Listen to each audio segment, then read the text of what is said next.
Shalom Bapak Ibu Saudara yang terkasih dalam Tuhan Yesus Kristus. Apa kabar kita semua? Luar biasa.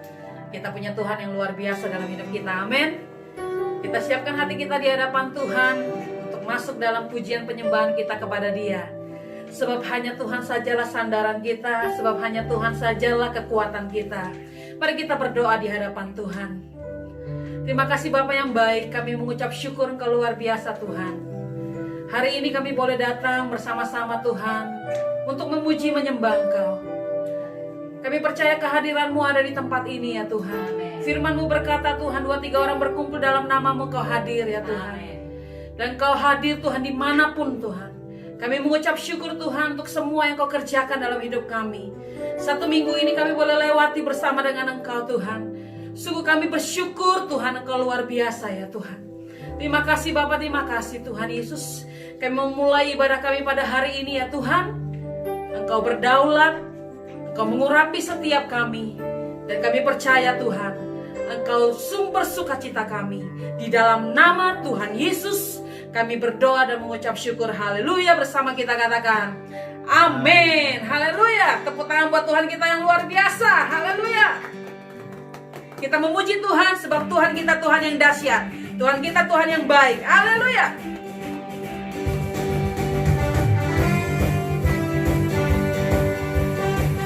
Mari kita bersukacita di hadapan Tuhan. Haleluya.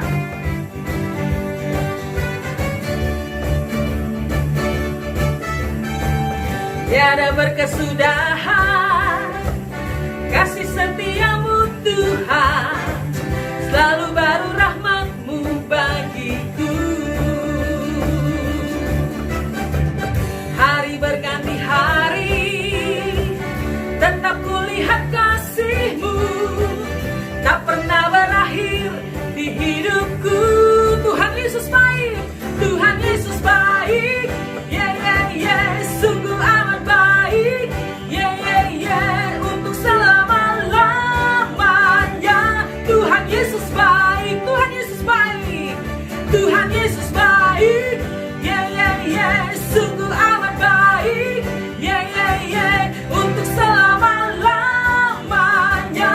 Tuhan Yesus baik. Tepuk tangan kita bagi Tuhan kita. Haleluya.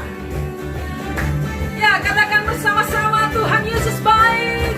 Tiada berkesudahan kasih setia Tuhan. Haleluya.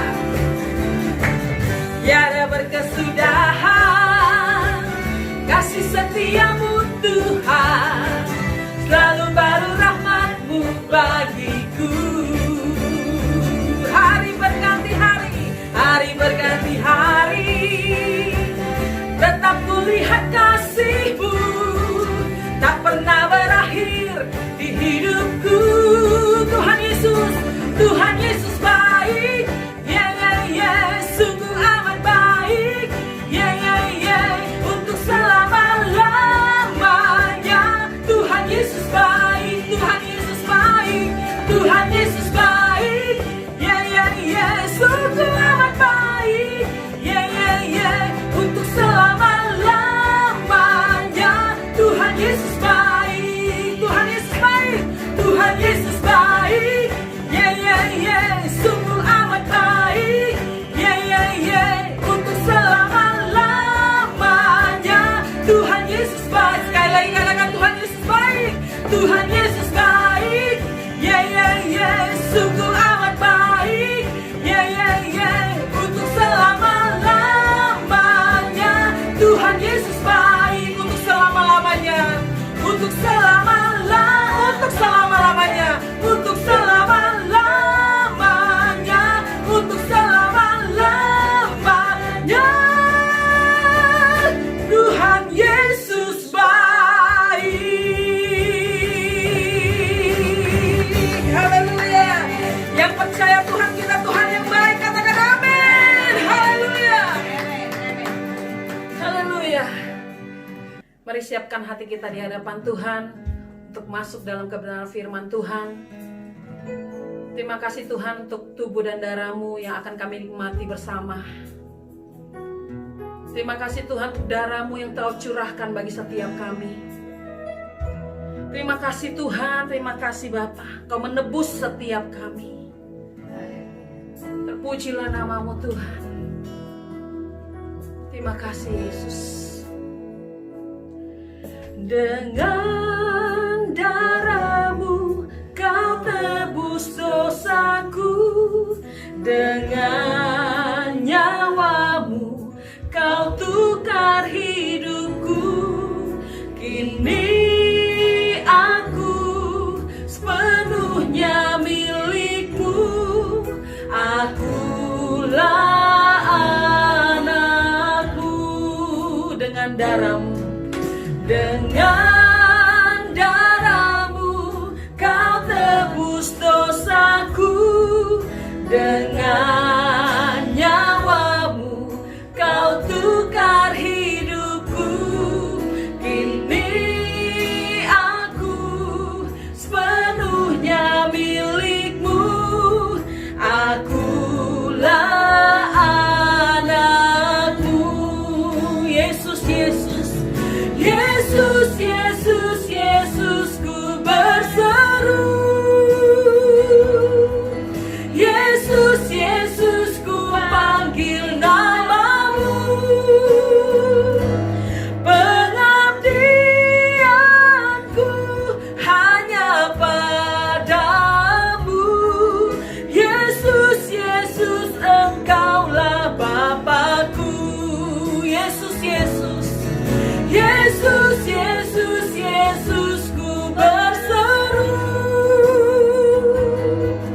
Yesus, Yesus, ku panggil namamu. Pengabdianku hanya padamu. Yesus, Yesus, Engkaulah Bapakku. Nyanyikan dari awal pujian kita. Dengan darah-Mu, dengan darah-Mu Kau tebus dosaku, dengan nyawa-Mu Kau tukar hidupku. Kini aku sepenuhnya milik-Mu. Akulah anak-Mu. Katakan Yesus, Yesus, Yesus, Yesus, Yesus, ku berseru. Yesus, Yesus, Yesus, ku panggil namamu. Pengabdianku hanya padamu. Yesus, Yesus, Engkaulah Bapakku. Katakan Yesus, Yesus, Yesus, Yesus, Yesus, ku berseru. Yes Lord. Yesus, Yesus, ku panggil namamu.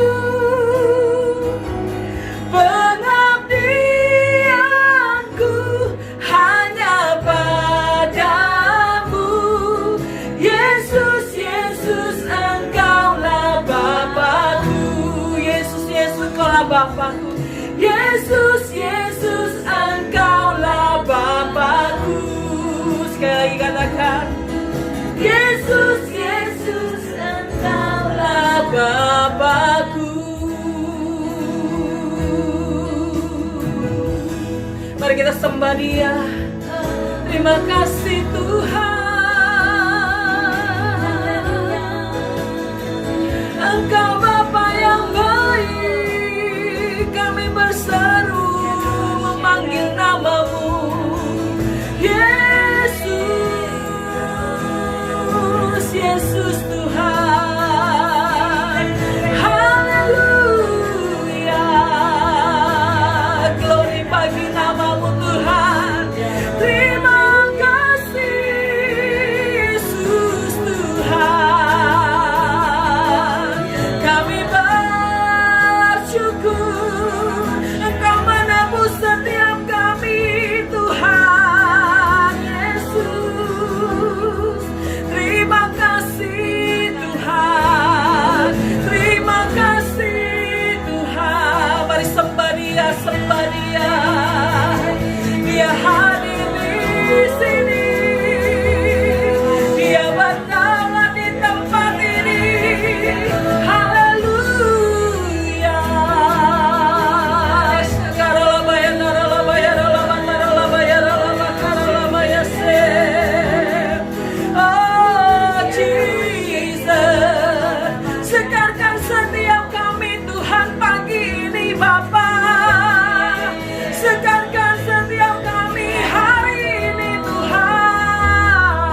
berjumpa dengan Engkau ya Tuhan.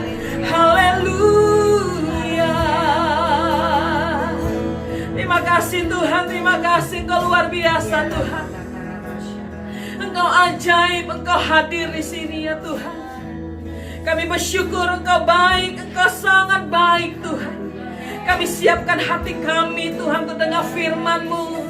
Berbicara buat setiap kami Tuhan. Urapi hamba-Mu Tuhan. Kami percaya hari ini kami dimerdekakan lewat kebenaran firman-Mu. Terima kasih Bapa, terima kasih Tuhan. Terpujilah nama-Mu Bapa. Di dalam nama Tuhan Yesus kami berdoa dan mengucap syukur kepadamu. Haleluya. Bersama kita katakan amin. Tepuk tangan buat Tuhan kita yang luar biasa.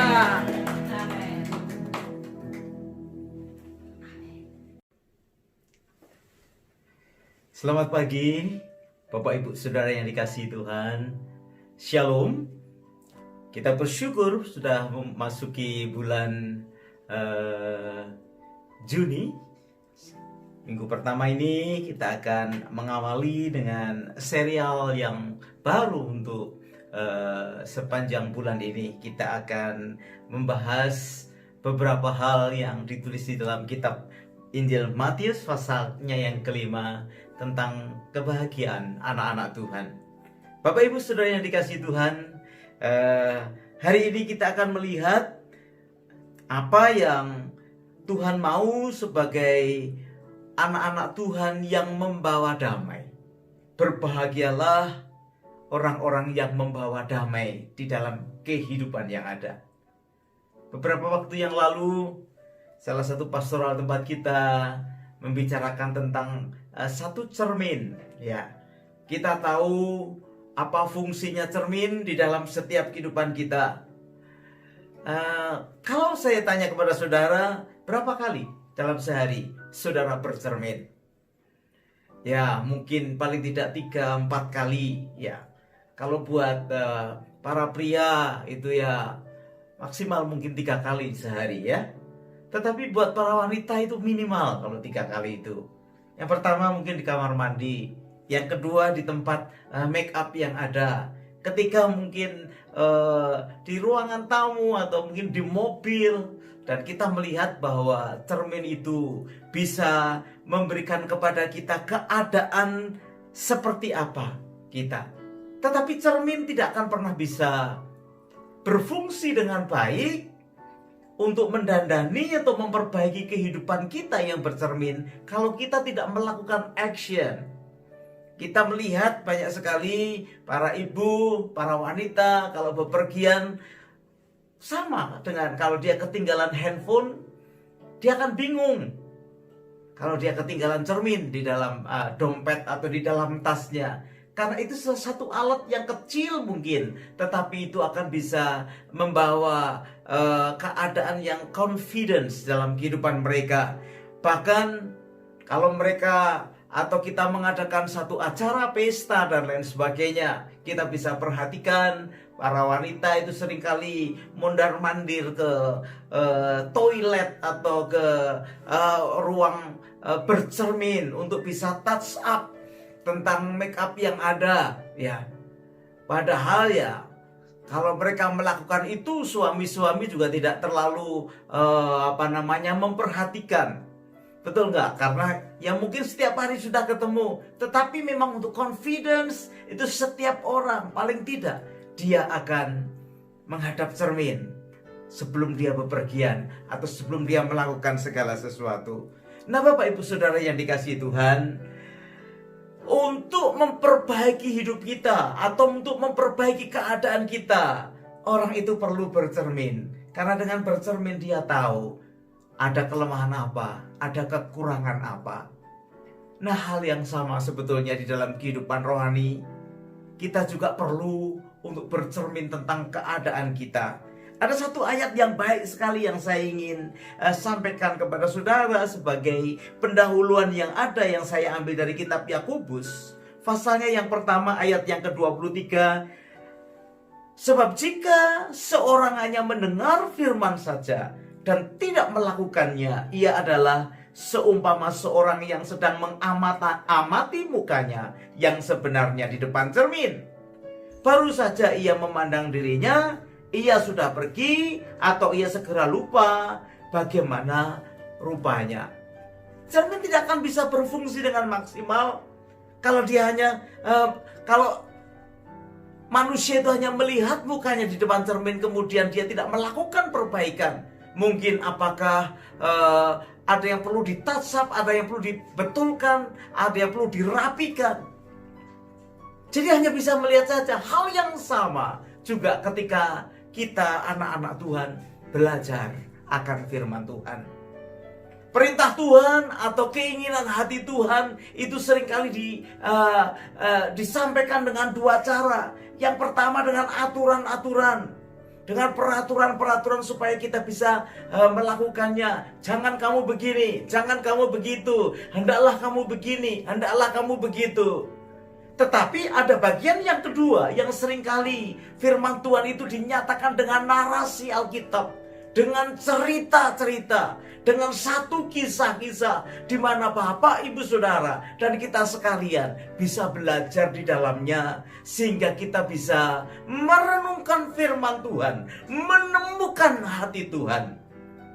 Tetapi itu tidak akan bisa mengubah kehidupan kita kalau kita hanya bisa mengerti tanpa kita memperbaiki diri kita setelah kita mengerti keadaan kita. Sama seperti orang bercermin, ketika dia melihat dan dia tidak melakukan apa-apa, maka seketika itu juga dia akan lupa bagaimana keadaannya. Nah, Bapak, Ibu, Saudara yang dikasihi Tuhan, hari ini kita akan membahas satu hal dari satu kisah di dalam Alkitab yang saya percaya ketika ini kita renungkan dan kita terapkan dalam hidup kita, kemudian kita praktekkan di dalam kehidupan kita, maka ini akan mendatangkan satu kebahagiaan yang luar biasa. Siapa di antara saudara yang tentunya tidak ingin hidupnya berbahagia? Amin.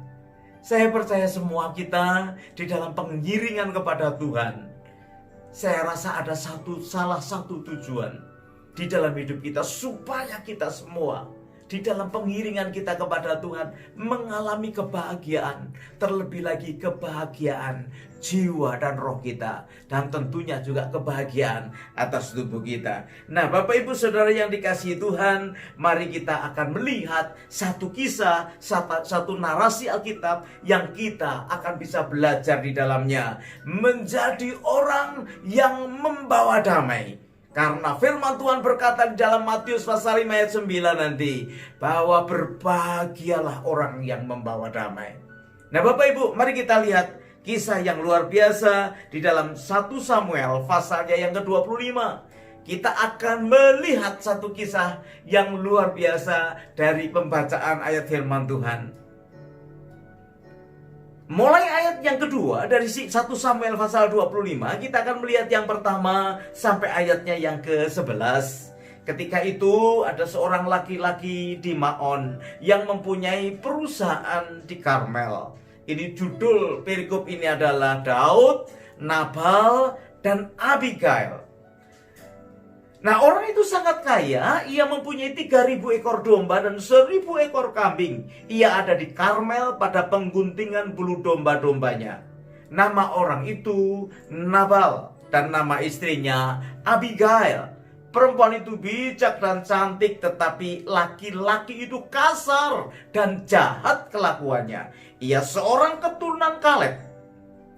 Ayat yang keempat, ketika didengar Daud di padang gurun bahwa Nabal sedang menggunting bulu domba-dombanya, maka Daud menyuruh 10 orang, dan kepada orang-orang itu Daud berkata, pergilah ke Karmel dan temuilah Nabal.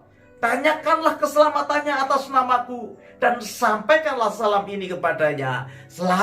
Selamatlah engkau, selamatlah keluargamu, selamatlah segala yang ada padamu. Baru-baru ini aku mendengar bahwa engkau mengadakan pengguntingan bulu domba. Adapun gembalamu yang ada dengan kami tidak kami ganggu, dan tidak ada sesuatu yang hilang daripada mereka selama mereka ada di Karmel. Tanyakanlah kepada orang-orangmu, mereka tentu akan memberitahukan kepadamu. Sebab itu biarlah orang-orang ini mendapat belas kasihanmu. Bukankah kami ini datang pada hari raya? Berikanlah kepada hamba-hambamu ini dan kepada anakmu Daud apa yang ada padamu. Ketika orang-orang Daud sampai ke sana, berkatalah mereka kepada Nabal atas nama Daud, tepat seperti yang dikatakan kepada mereka. Kemudian mereka menanti. Ayat yang ke-10. Tetapi Nabal menjawab anak buah Daud itu, katanya, siapakah Daud? Siapakah anak Isai itu? Pada waktu sekarang ini ada banyak hamba-hamba yang lari dari tuannya. Nah saudara yang dikasihi Tuhan, ayat yang ke-11 berkata, masakan aku mengambil rotiku, air minumku, dan hewan bantaian yang kubantai bagi orang-orang pengguntingku, untuk memberikannya kepada orang-orang yang aku tidak tahu dari mana mereka datang.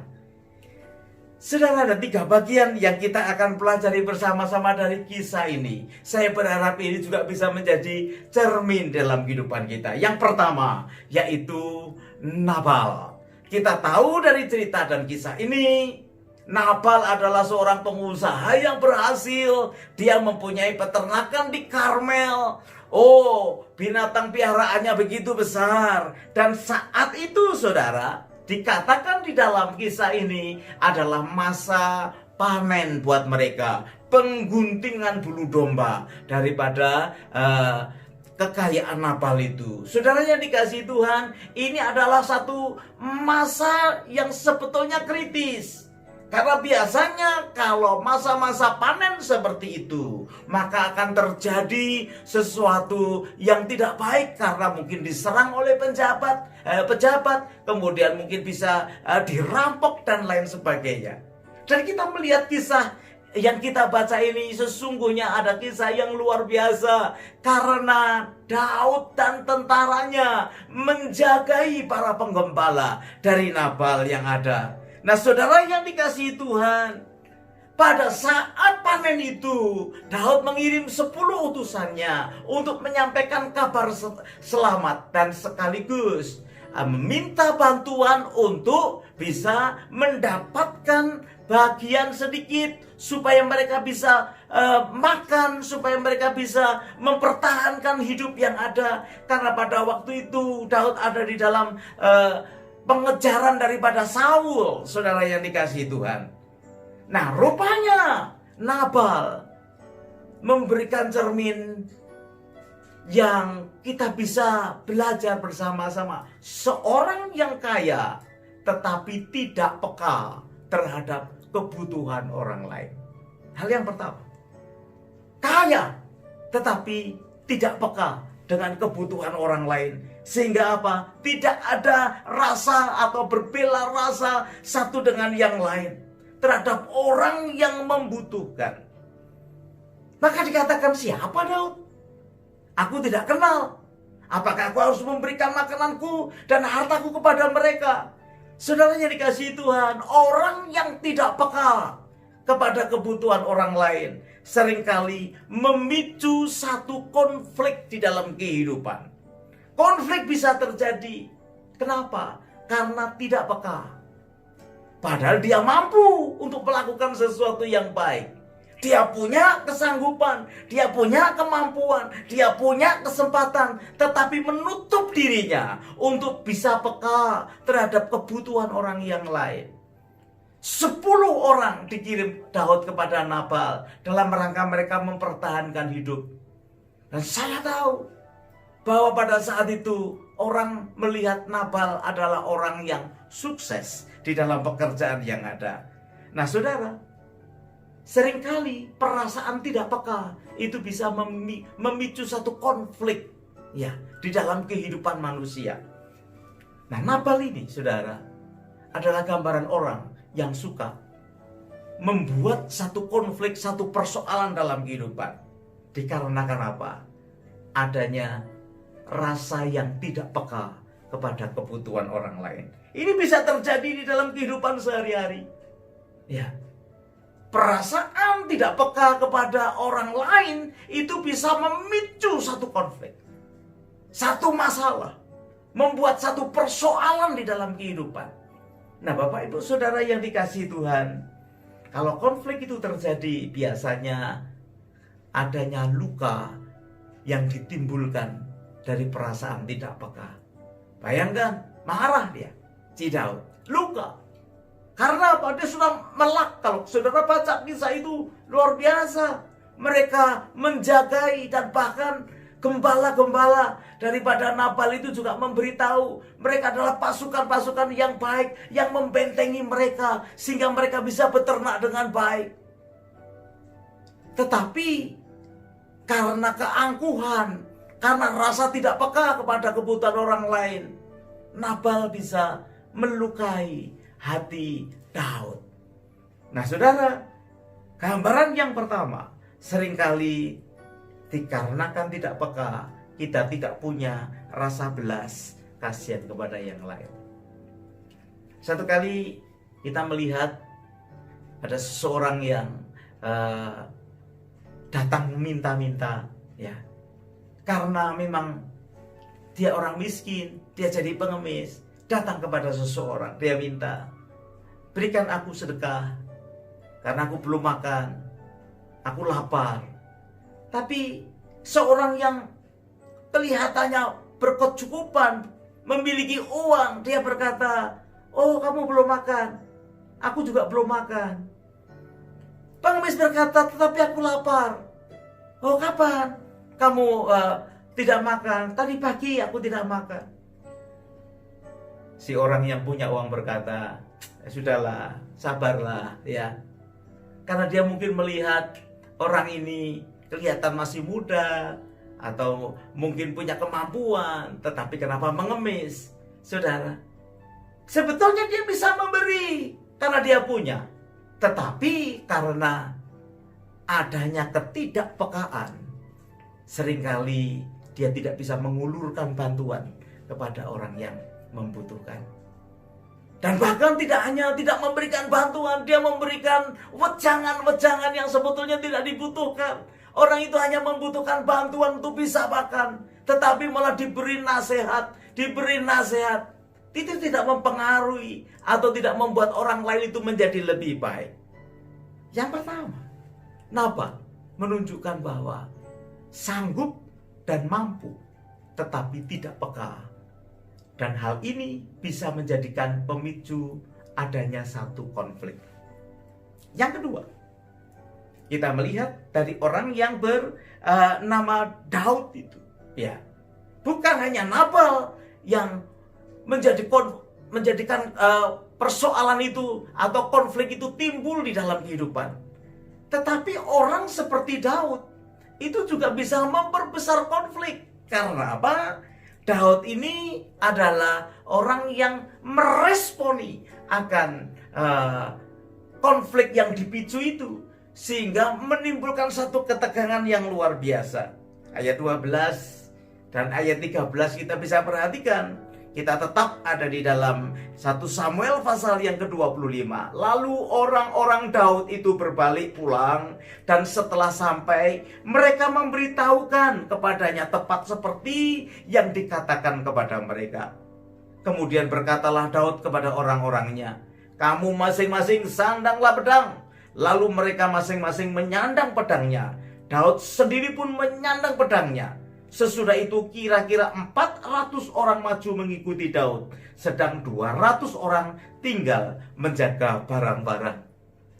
Bapak Ibu, karena ketidakpekaan Nabal, dan kemudian disulut oleh respon yang diberikan Daud, kisah ini menjadi konflik yang besar.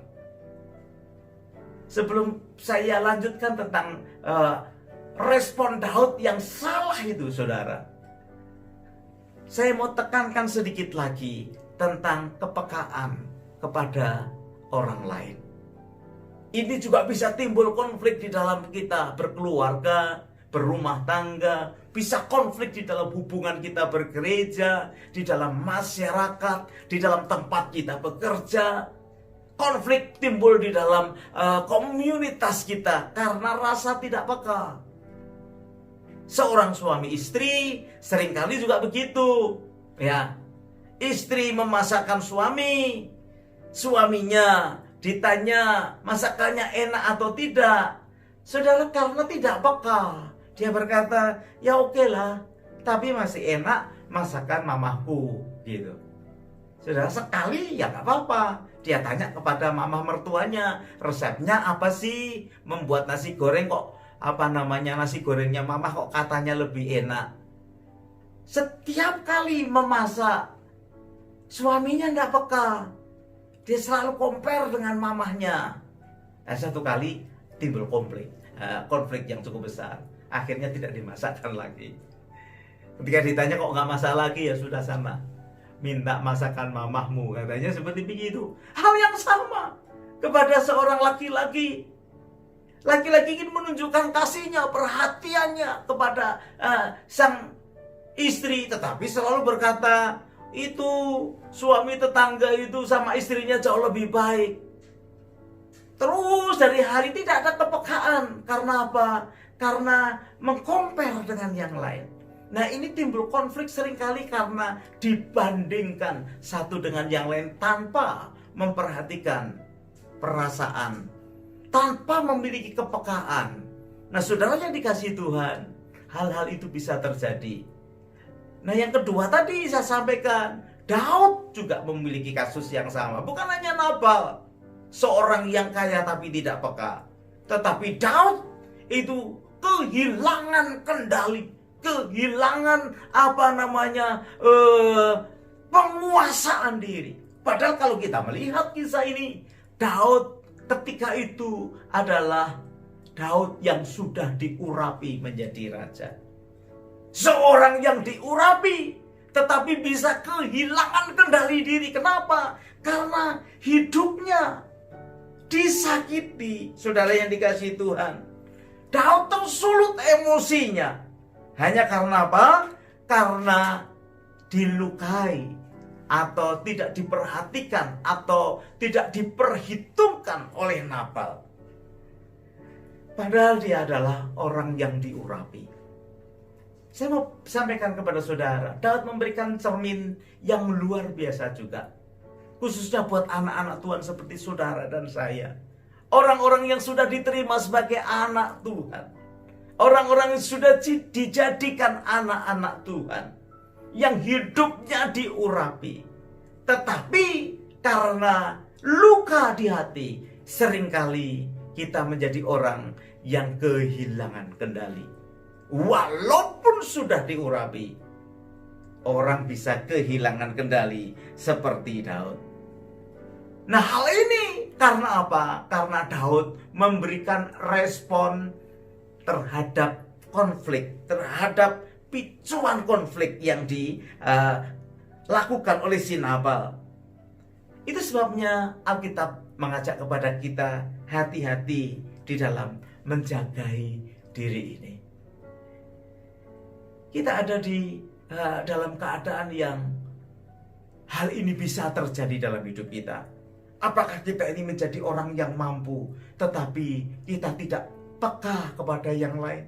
Atau kita menjadi orang-orang yang terpancing dengan keadaan itu, walaupun kita ini orang sudah diurapi? Sebagai anak-anak Tuhan itu, saudara, kelihatan baik biasanya kalau ada di dalam kebersamaan. Kumpul dalam komsel, dalam komunitas, kumpul di dalam ibadah, ya. Itu bisa penguasaan diri bagus. Tetapi saudara yang dikasihi Tuhan, karakter aslinya bisa muncul ketika orang itu di dalam kesendirian. Ya. Saya sering menyaksikan kejadian-kejadian yang terjadi dalam kehidupan saya secara pribadi, ya. Seringkali emosinya itu tidak bisa ditekan ketika ada di jalanan seorang diri. Ya, saya ini kan orang Semarang, saudara ya. Orang Semarang itu kan biasanya tenang-tenang saja kalau driving. Gak pernah ada orang Semarang suka kebut-kebutan, gak pernah, saudara ya. Dibandingkan dengan mungkin orang Jakarta atau orang Surabaya atau mungkin orang Sydney, saudara ya. Orang Semarang itu kalau nyopir ya cruising, enak-enak gitu. Pokoknya asal tenang gitu.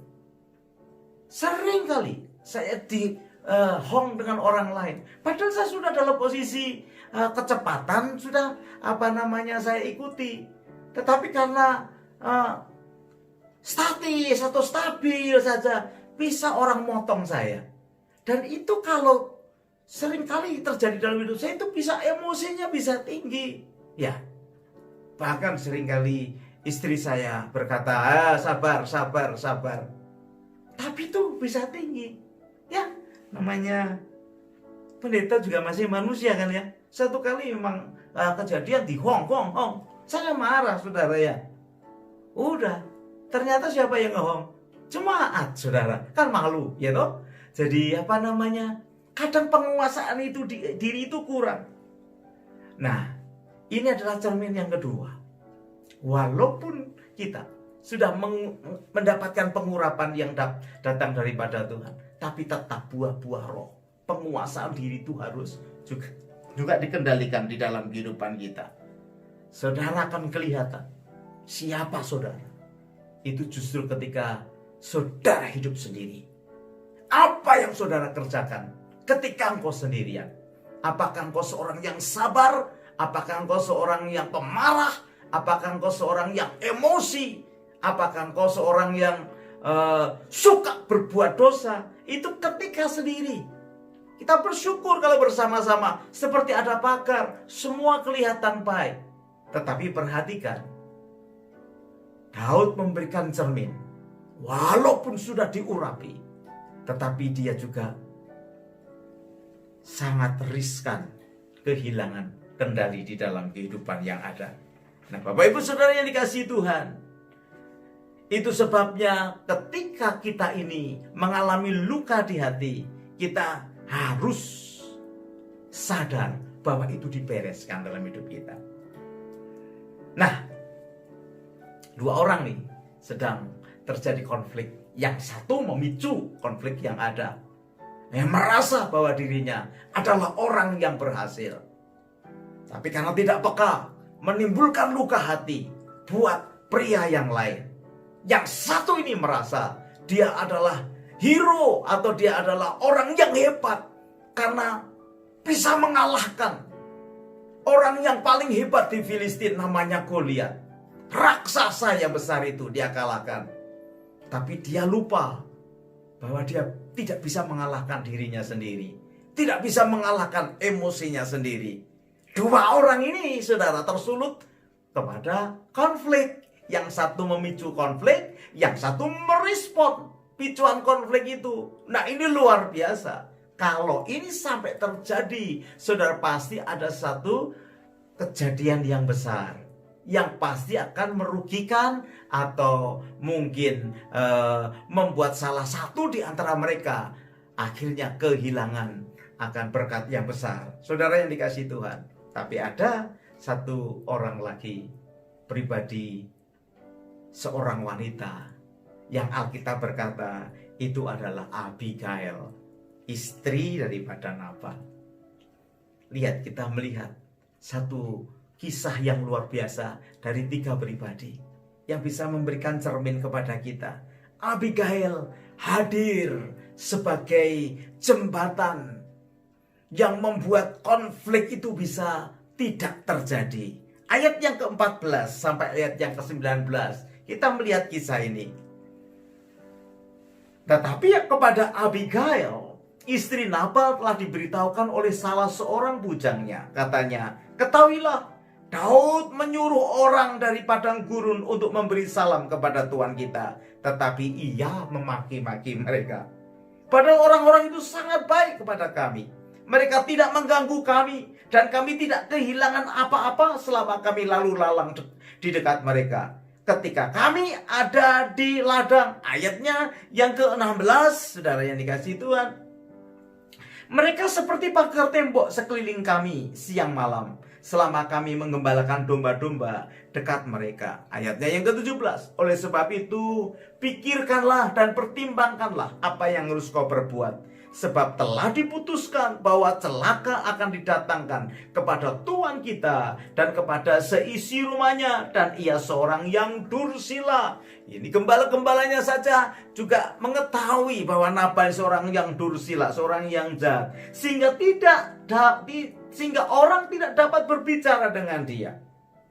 Perhatikan, lalu segera Abigail mengambil 200 roti, 2 buyung anggur, 5 domba yang telah diolah, 5 sukat bertih gandum, 100 buah kue kismis, dan 200 kue ara. Dimuatnya lah semuanya ke atas keledai. Lalu berkata kepada bujang-bujangnya, berjalanlah mendahului aku segera menyusul kamu. Tetapi Nabal suaminya tidaklah diberitahunya.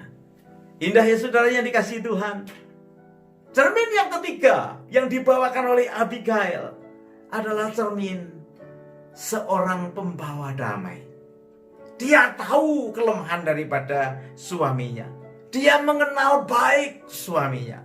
Banyak kelemahan yang dimiliki suaminya. Abigail seorang yang cantik, seorang yang bijak, tetapi menyediakan dirinya menjadi orang yang mengupayakan damai. Dia melihat ada konflik yang besar antara Daud, seorang yang hebat di dalam peperangan, dan Nabal seorang yang hebat di dalam bisnisnya, saudara. Ini kalau dibenturkan akan terjadi sesuatu yang luar biasa. Selalu, kalau kita perhatikan, setiap kali ada konflik, selalu ada yang pertama adalah pemicunya. Penyebab konflik itu ada. Dan biasanya itu adalah ketidakpekaan seorang kepada yang lain. Yang kedua, selalu ada, yaitu perespon daripada konflik itu. Meresponi dengan cara yang sama kerasnya. Dan itu bisa terjadi terhadap orang-orang yang bahkan sudah diurapi pun. Bisa terjadi. Karena apa? Gagal menahan diri. Gagal mengendalikan diri. Sehingga kehilangan kendali yang ada. Tetapi di dalam konflik selalu juga disediakan satu pembawa damai, satu solusi. Apakah keadaan kita saat ini, kalau ada konflik dalam kehidupan kita, kita ini termasuk yang mana? Apakah kita seperti Nabal yang dikatakan tidak peka kepada konflik itu, sehingga ternyata konflik itu penyebabnya kita? Setiap kali ada hidup kita, selalu ada konflik. Ya. Ataukah kita seperti Daud, orang yang mudah terpancing, orang yang tidak bisa menguasai diri dengan baik. Saya suka itu. Penguasaan diri ditaruh di urutan paling terakhir di dalam buah-buah roh. Kenapa? Karena itu memang yang paling sulit, paling susah. Orang yang sudah diurapi pun, itu kalau sudah menyangkut harga diri, itu bisa meledak, saudara, tidak terkuasai. Ataukah kita sebagai orang-orang yang membawa damai? Setiap kali ada konflik, kita bisa menjadi solusi, kita bisa menjadi jawaban dalam konflik yang ada. Ayat yang ke-26 luar biasa si pembawa damai ini. Ayat yang 26 berkata seperti begini, saudara. Kita bisa melihat di dalam ayat yang ke-26, nanti saudara bisa perhatikan di dalam 1 Samuel pasalnya yang ke-25, ayat yang ke-26. Sebentar ya. Ayat yang ke-26 berkata seperti begini, saudara. Oleh sebab itu tuanku, demi Tuhan yang hidup dan demi hidupmu yang dicegah Tuhan, daripada melakukan hutang darah dan daripada bertindak sendiri di dalam mencari keadilan, biarlah menjadi sama seperti Nabal musuhmu dan orang yang bermaksud jahat terhadap tuanku. Saudara, Abigail berkata, Daud, demi Tuhan yang memberi hidupmu, ya, janganlah engkau menumpahkan darah atas konflik yang ada. Nah, jangan sampai orang-orang yang punya kesempatan untuk bisa menjagai terjadinya konflik itu justru tidak bisa menguasai dirinya. Kendalikan dengan caranya Tuhan. Jangan kendalikan dengan cara sendiri. Sehingga orang-orang yang menjadi pembawa damai itu tidak menjadikan konflik itu menjadi satu keributan, tetapi menjadikan sesuatu yang bisa diselesaikan dengan baik. Mari kita perhatikan Matius pasal yang kelima, ayatnya yang ke-9. Matius pasal yang kelima, ayat yang ke-9, hal yang sama dilakukan Tuhan di dalam kehidupan kita. Kita buka bersama Matius pasalnya yang kelima, ayatnya yang ke-9. Berbahagialah orang yang membawa damai, karena mereka akan disebut anak-anak Allah. Biarlah kita menjadi orang-orang yang membawa damai. Tidak hanya sekedar mengingini, aku mengingini terjadi kedamaian. Atau tidak hanya sekedar mendoakan, aku berdoa supaya terjadi kedamaian. Tetapi Alkitab berkata, kita akan disebut berbahagia ketika kita itu membawa damai. Dan oleh karena itu, kita akan disebut anak-anak Allah. Kenapa kita harus membawa damai di atas muka bumi ini? Karena hidupmu dan hidupku sudah diperdamaikan dengan Bapa kita melalui korban Kristus di atas kayu salib. Hari ini kita nanti akan bersama-sama masuk di dalam perjamuan kudus yang akan memberikan remembrance kepada kita. Bagaimana dia memberikan perdamaian atau membawa damai antara kita dengan Tuhan. Begitu besar kasih Allah atas dunia ini, sehingga ia mengaruniakannya anaknya yang tunggal, supaya barang siapa yang percaya kepadanya tidak binasa, melainkan beroleh kehidupan yang kekal. Saya percaya ketika Tuhan Yesus itu dikorbankan di atas kayu salib, sebetulnya hati Bapa juga hancur. Karena dari surga Bapaknya melihat anaknya jadi korban. Tapi karena cintanya kepada dunia, supaya orang tidak berbondong-bondong masuk di dalam penghukuman. Karena Tuhan itu setia kepada janjinya. Manusia sudah jatuh di dalam dosa, sehingga dia harus diselamatkan. Dan tidak ada satupun yang sanggup. Itu sebabnya penebusan dosa digantikan oleh Yesus. Saya percaya hati Bapa hancur ketika akan melihat akan hal itu. Itu sebabnya kalau saudara dan saya sudah diperdamaikan, Alkitab berkata engkau akan berbahagia ketika engkau membawa damai. Ada syukur dalam hidup kita karena kita sudah diperdamaikan dengan Allah melalui korban Kristus. Itu sebabnya Tuhan mau supaya kita pun menjadi jembatan itu, menjadi pembawa damai itu. Bukan karena apa-apa, setelah ditebus, itu nature yang kita harus miliki. Itu salah satu sifat yang harus dimiliki oleh anak-anak Tuhan.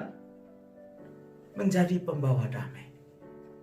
Nah Bapak Ibu Saudara yang dikasihi Tuhan, hari ini adalah kesempatan yang baik buat kita untuk merenungkan hidup kita.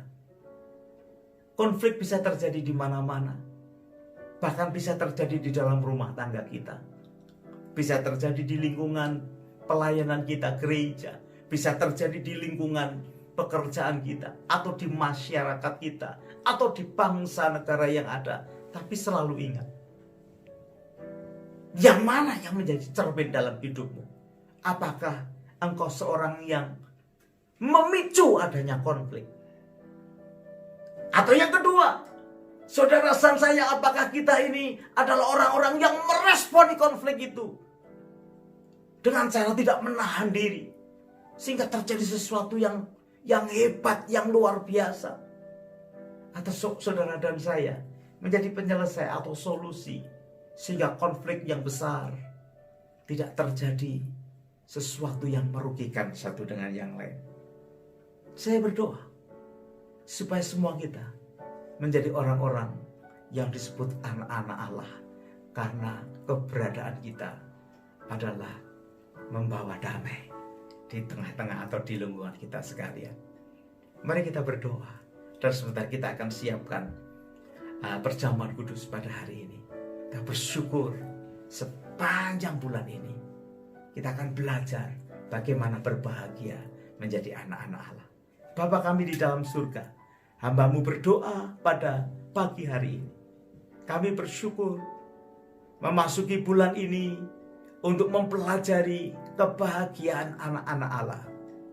Kebahagiaan kami semua sebagai orang-orang yang dipilih oleh Tuhan. Nah, hari ini biar kami bercermin dengan cermin membawa damai seperti apa yang dibuat oleh Abigail.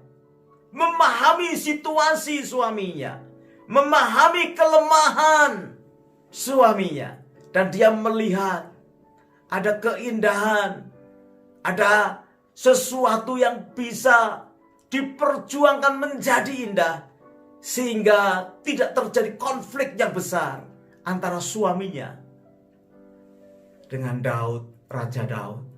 Bapa di surga, biarlah kami juga menjadi orang-orang yang bisa membawa damai di dalam kesulitan-kesulitan, khususnya ketika kami menghadapi masa-masa yang sulit, masa-masa yang sensitif, masa-masa yang mudah sekali terjadi konflik hari-hari ini. Apakah itu dalam keluarga, apakah itu di dalam pekerjaan kami, apakah itu di dalam komunitas gereja. Tuhan, biarlah semua kami mengizinkan Roh Kudus untuk berperan sebagai pembawa damai dimanapun.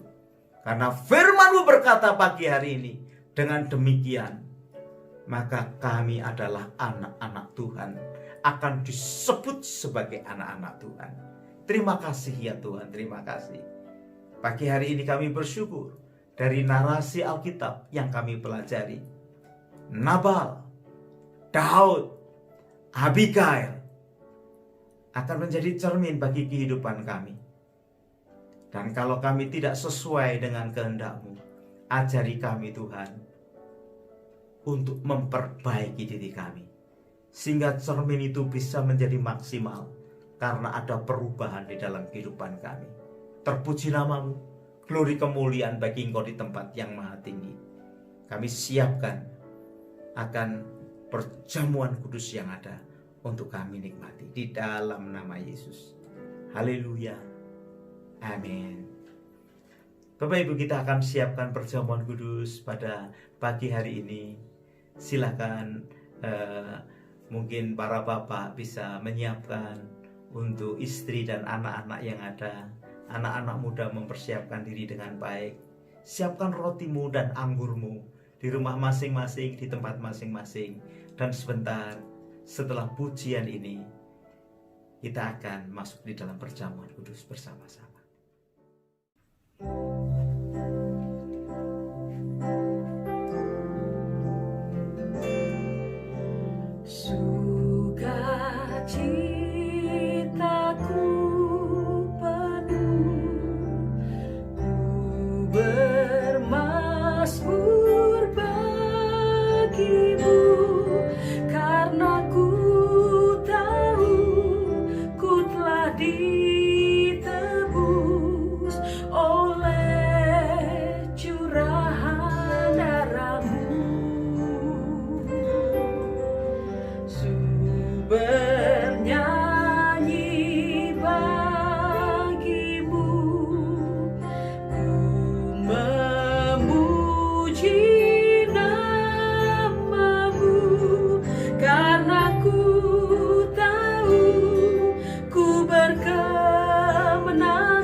Baik Bapak Ibu Saudara yang dikasihi Tuhan, mari kita akan segera memasuki perjamuan kudus yang ada.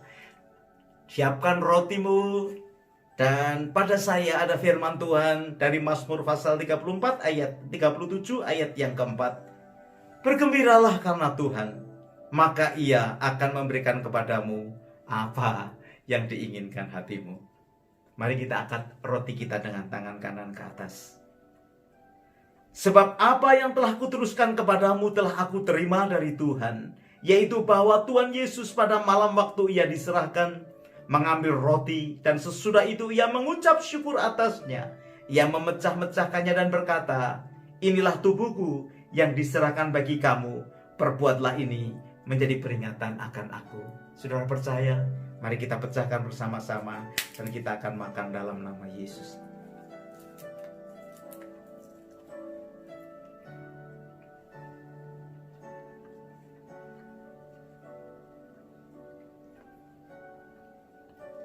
Terima kasih ya Tuhan untuk tubuh yang sudah Kau pecahkan. Sebentar kami akan menikmati anggur yang ada. Bersyukur untuk pengampunan dosa yang sudah Kau berikan dalam kehidupan kami. Dan pencurahan darah-Mu, maka hidup kami disucikan, dosa kami disucikan. Terpuji nama-Mu Tuhan. Bapak Ibu, mari kita angkat cawan kita dengan tangan ke atas. Demikian juga Ia mengambil cawan sesudah makan, lalu berkata, cawan ini adalah perjanjian baru yang dimeteraikan oleh darahku.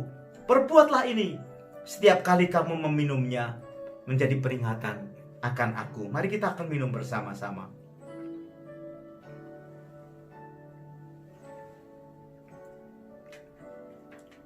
Terima kasih Tuhan, terima kasih. Kami bersyukur untuk kebaikan-Mu. Sekali lagi biarlah kami menghargai setiap anugerah yang Kau berikan. Kau begitu mengasihi kami. Dan setiap kali kami makan dan minum roti dan anggur perjamuan, kami merasa ya Tuhan, Kau begitu mengasihi kehidupan kami. Mengampuni kami, Kau menerima kami apa adanya. Biar anugerah-Mu itu terus menyempurnakan kehidupan kami. Sehingga kami menjadi orang-orang yang seperti mau Tuhan, yang terus menyerupai, yang dibentuk menyerupai gambar-Mu Tuhan. Kami percaya Engkau terus memimpin kehidupan kami seluruh sidang jemaat-Mu, bahkan seluruh pemirsa yang ada, dalam nama Yesus. Terima kasih untuk korban-Mu buat hidup kami, dalam nama Yesus. Amin.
Shalom buat semua yang sudah mengikuti ibadah online JKI Jere minggu siang hari ini. Senang kita bisa beribadah bersama-sama kembali. Kebaktian Nawastus yang hari ini 1.30 diadakan secara online. Terus doakan agar seluruh jemaat diberkati Tuhan. Kebaktian JKI Host akan diadakan secara online streaming juga jam 4 sore hari ini. Doakan ikuti bersama sahabat dan keluarga kita. Tetap semangat, Tuhan Yesus memberkati. Kebaktian Wolonggong JKI Penuai Wolonggong akan diadakan Sabtu 13 Juni jam 2 siang secara online. Mari kita doakan agar seluruh jemaat tumbuh bersama dalam iman ya. Offering. Tiba saatnya kita akan membawa persembahan dan perpuluhan kita. Mari kita siapkan persembahan kita sebelum kita berdoa.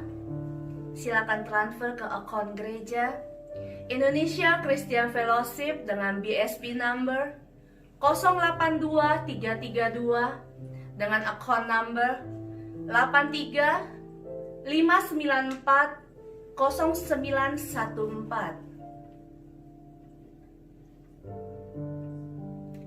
Mari kita berdoa untuk persembahan kita.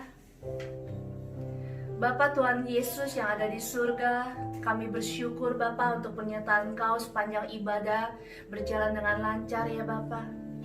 Terima kasih ya Bapa untuk hari ini ya Bapa. Kini kami ya Bapa mau membawa persembahan kami, perpuluhan kami, ucapan syukur kami juga ya Bapa. Kiranya Engkau ya Bapa yang memberkati tangan-tangan yang memberi dengan sukacita. Terima kasih Tuhan Yesus, di dalam nama-Mu kami berdoa mengucap syukur. Haleluya. Amin. Mari saudara jemaat Tuhan, mari kita bersama-sama bersatu menyatukan hati kita untuk berdoa syafaat. Tuhan, kami sungguh mengucap syukur ya Bapa untuk pagi ini Tuhan, Kau bekerja secara luar biasa ya Bapa. Hari ini kami berdoa Tuhan buat teman-teman kami Tuhan, bagi sidang jemaat Tuhan ya Bapa, dimanapun mereka berada hari-hari ini Tuhan, kami berdoa minta penyertaan Allah Tuhan. Cover ada Tuhan atas setiap keluarga masing-masing ya Bapa.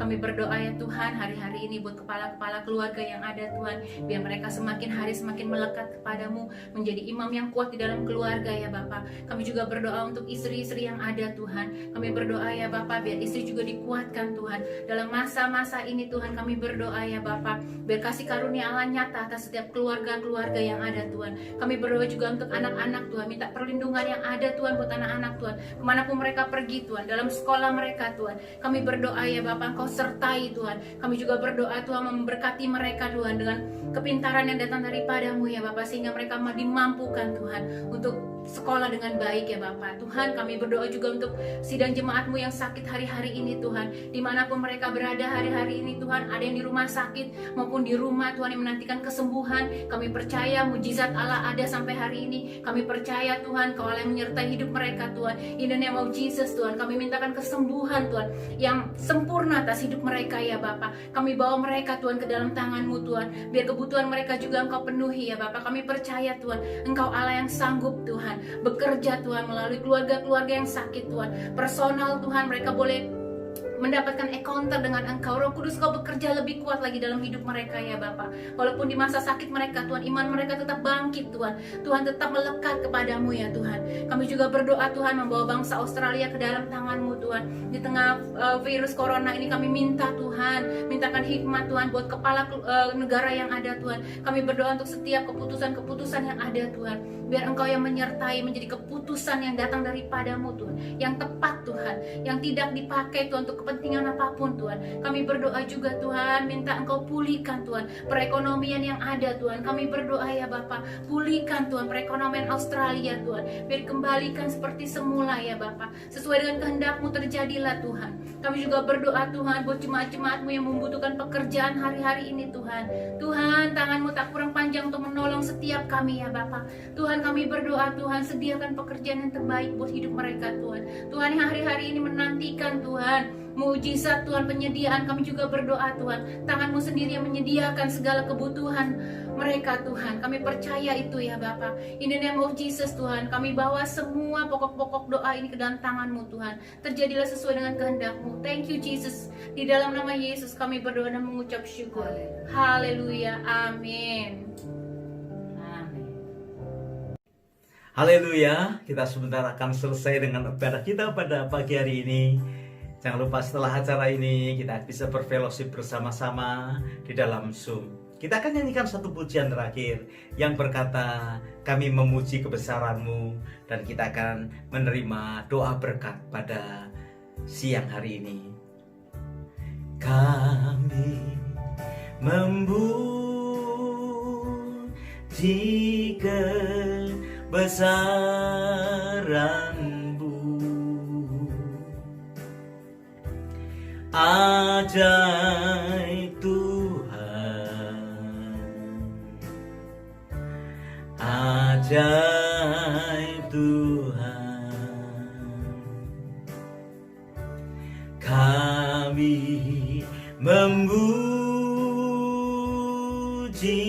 kebesaran-Mu, ajaib Tuhan, ajaib Tuhan, ajaib Tuhan, ajaib Tuhan, ajaib Tuhan, ajaib Tuhan. Mari kita akan berdoa, terima berkat sama-sama. Angkat kedua tanganmu, Bapa Surgawi, tumpangkan tanganmu atas setiap umatmu, biar umatmu terus boleh berjalan bersama dengan Engkau. Bapak Ibu Saudara yang dikasihi Tuhan, kita berpisah satu dengan yang lain pada siang hari ini, dengan membawa berkat yang besar dari Allah Bapa, cinta kasih dari Tuhan kita Yesus Kristus, dan persekutuannya di dalam Roh Kudus, menyertai hidupmu dan hidupku, sekarang bahkan sampai selama-lamanya. Semua kita yang sudah diberkati Tuhan berkata, amin. Selamat siang, Tuhan Yesus memberkati. Shalom. 1, 2